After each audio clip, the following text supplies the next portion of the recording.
Bien-aimés dans le Seigneur, excellente grâce et abondance de paix. Peu importe les défis, les épreuves que nous traversons, nous gardons la tête haute parce que nous savons que Jésus-Christ est vivant. Il veille sur nos âmes, il combat pour nous des combats visibles et invisibles. Il appelle à l'existence des choses qui n'existaient pas et il nous fait du bien. Et nous sommes infiniment reconnaissants pour sa présence dans nos vies. Bienvenue dans notre partage quotidien. Bonjour, que le Seigneur nous bénisse. Nous allons parler ce matin de la moisson, car tu es appelé. Dans Matthieu 28, le verset 19 au verset 20, il est écrit « Allez, faites de toutes les nations des disciples, les baptisant au nom du Père, du Fils et du Saint-Esprit, et enseignez-leur à observer tout ce que je vous ai prescrit. Et voici, je suis avec vous tous les jours jusqu'à la fin du monde. » L'appel à devenir moissonneur est un ordre que le Seigneur donne à tous les chrétiens. Une recommandation, une mission. Dans le lot des moissonneurs, nous avons deux catégories. Nous avons les évangélistes. Ce sont ceux qui ont été appelés et désignés par onction pour encadrer, gagner des âmes, faire des disciples et les faire asseoir par l'enseignement. Puis nous avons les témoins. Ce sont tous les chrétiens nés de nouveau. Dieu les a oints pour aller témoigner son amour à tous.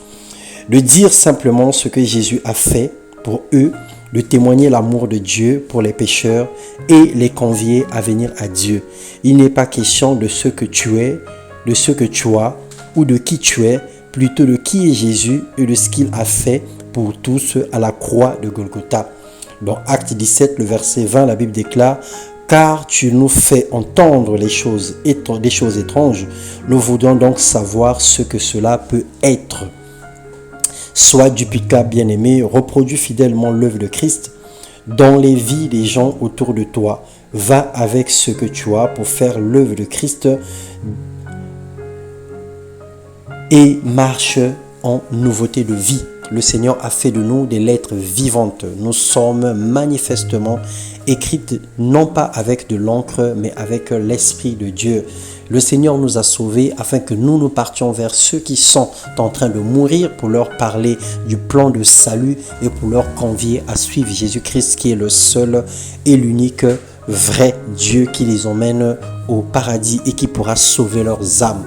Le Seigneur nous appelle, le Seigneur nous donne la capacité, nous oint de son esprit et de son onction afin que nous soyons des hommes et des femmes faits selon sa parole et capables de dupliquer et de reproduire l'œuvre que Christ nous a recommandé de faire. Parce qu'il est avec nous lui-même tous les jours jusqu'à la fin de notre vie. Il ne nous abandonnera pas, il ne nous délaissera pas. Son Saint-Esprit nous conduit et nous guide tous les jours afin que nous accomplissions cette œuvre. Parce que la moisson est grande, il y a peu d'ouvriers. Alors sois moissonneur, lève-toi et sers le Seigneur avec joie, avec désintéressement, dans le nom puissant de Jésus-Christ. Amen.